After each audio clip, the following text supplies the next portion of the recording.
April 1943. A body drifts ashore on the Spanish coast, dressed in a British uniform, a briefcase chained to its wrist. Inside, top-secret documents marked "Most Confidential." Within hours, the papers will reach German hands. Within weeks, Adolf Hitler will move his armies to the wrong place, and the war will change course.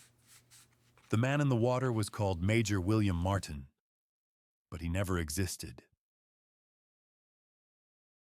Winter 1942. Europe lay in ruin. The German war machine stretched from the Atlantic coast to the snows of Russia.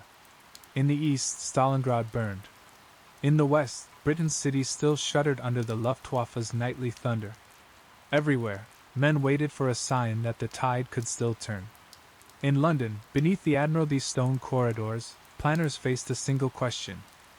Where could the Allies strike next? North Africa had been costly but victorious. Rommel's Afrika Korps was in retreat, yet the Mediterranean remained a fortress. To open Europe, they needed to land an army on Hitler's southern flank, somewhere close enough to supply, far enough to surprise. Sicily looked perfect on a map, the stepping stone to Italy. It also looked perfect to German intelligence.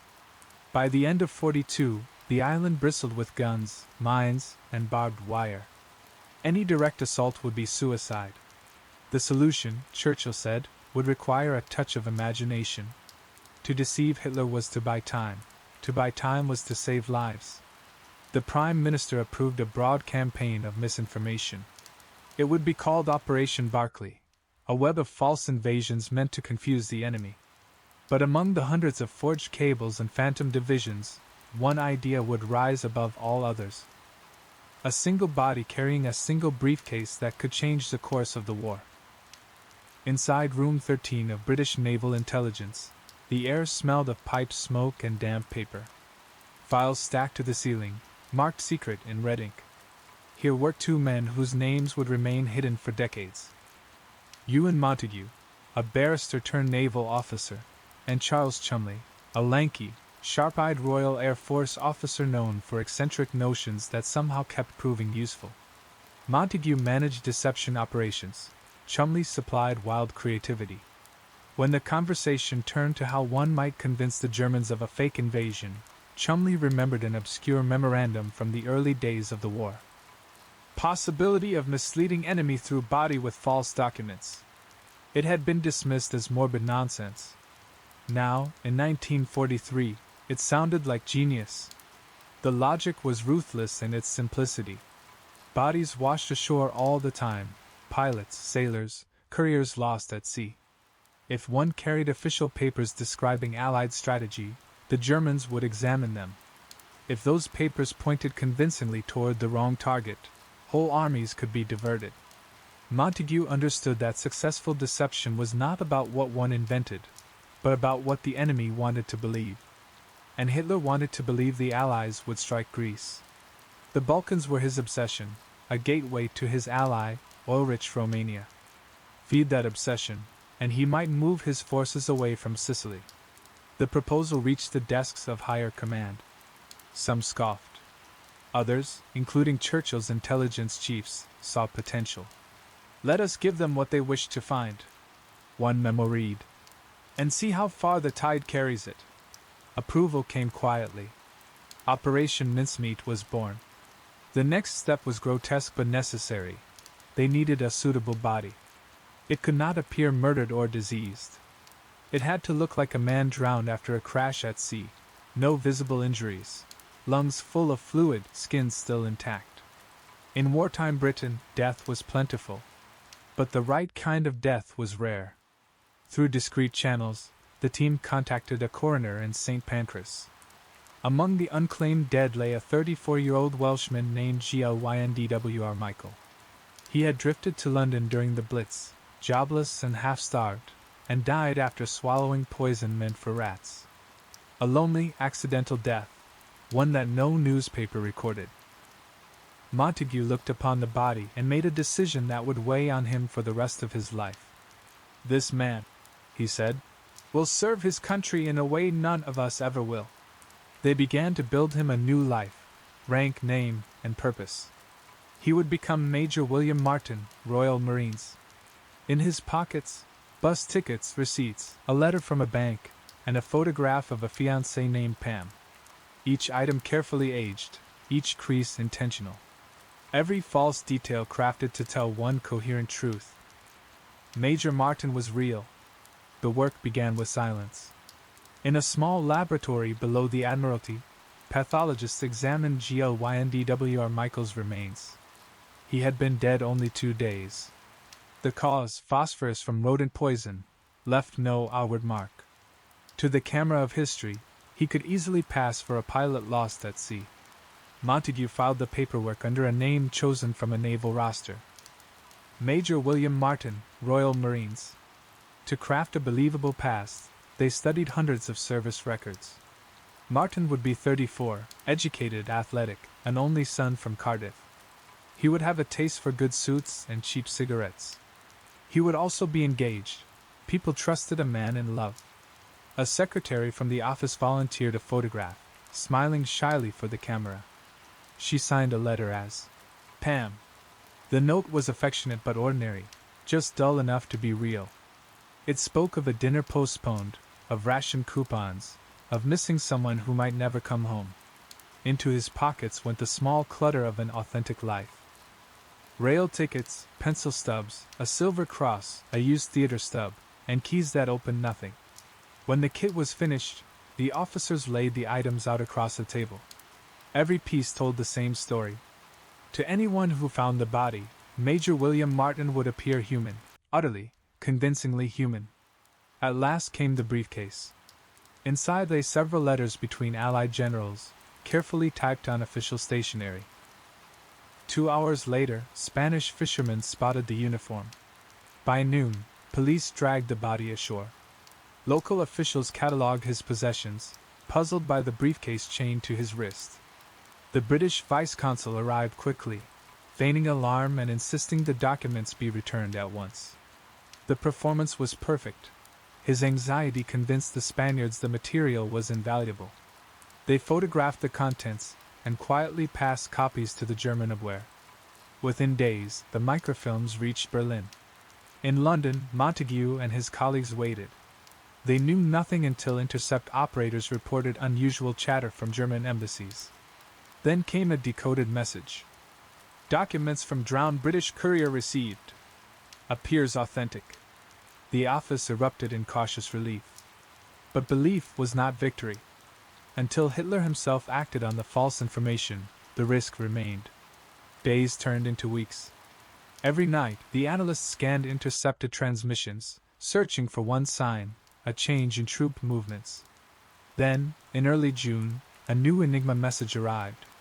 German commands in Greece and Sardinia had received reinforcements. Panzer units were redeploying. The deception had worked its way to the top. Berlin accepted the story entirely. They believed the invasion of Sicily was a feint. The corpse had fooled them. June 1943. Berlin. The papers from Spain had been verified, rechecked, and dissected by the German High Command. Every officer who handled them reached the same conclusion: they were genuine.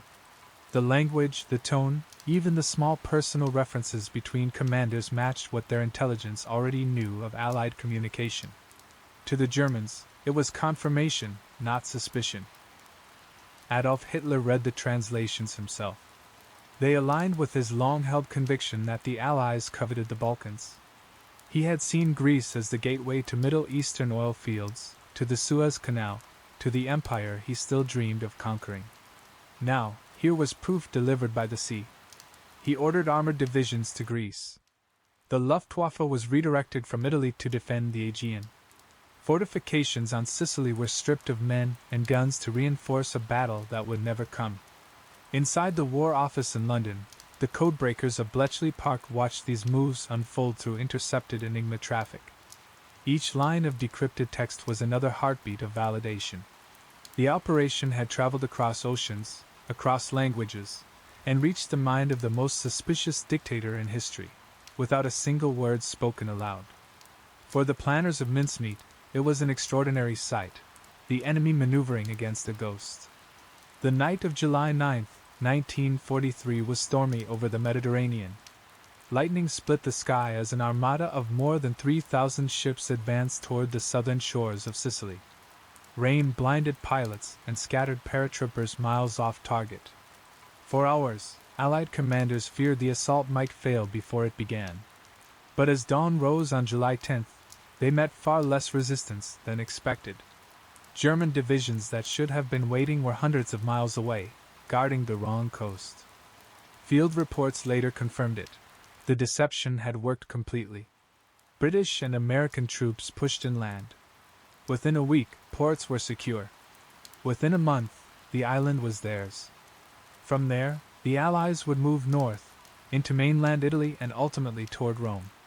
The success of Operation Husky, as the invasion was known, changed the strategic map of Europe. And it had begun with a single dead man floating off the coast of Spain.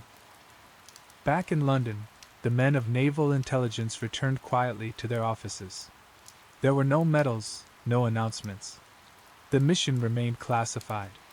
They filed the last reports under lock and key, wrote routine memoranda, and went home knowing that the body of GLYNDWR Michael had altered history.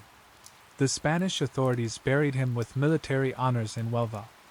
The headstone read, Major William Martin, Royal Marines. Died April 24, 1943. Beloved son of John GLYNDWR Martin and the late Antonia Martin. No one outside a handful of intelligence officers knew the name was false. To the world, Major Martin was another casualty of war. Years later, when documents were declassified, Ewan Montague published a restrained account under the title The Man Who Never Was. Even then, he concealed the true identity of the body. The truth, that Major Martin had once been GLYNDWR Michael, a homeless Welshman, would not surface until the 1990s, when researchers pieced together the final record. Michael had lived a short, forgotten life and found meaning only in death. He never knew the role he played, nor the countless lives spared because of him. Operation Mincemeat became a legend within intelligence circles, a benchmark for deception done right. It proved that warfare was no longer fought solely with guns or bombs, but with imagination, by shaping what the enemy believed to be true. From that moment on, every major military campaign incorporated psychological operations, forged evidence, and controlled leaks. Modern espionage, the art of weaponizing information, traces its lineage to that body on the Spanish shore. Yet beneath the triumph lay uneasy questions. What did it mean to turn a man's corpse into a tool of strategy? Was it moral, or simply necessary? Montague himself would reflect years later. War demands of us things peace would never forgive. Today, the grave of Major William Martin still stands in Huelva, tended by locals who know the story.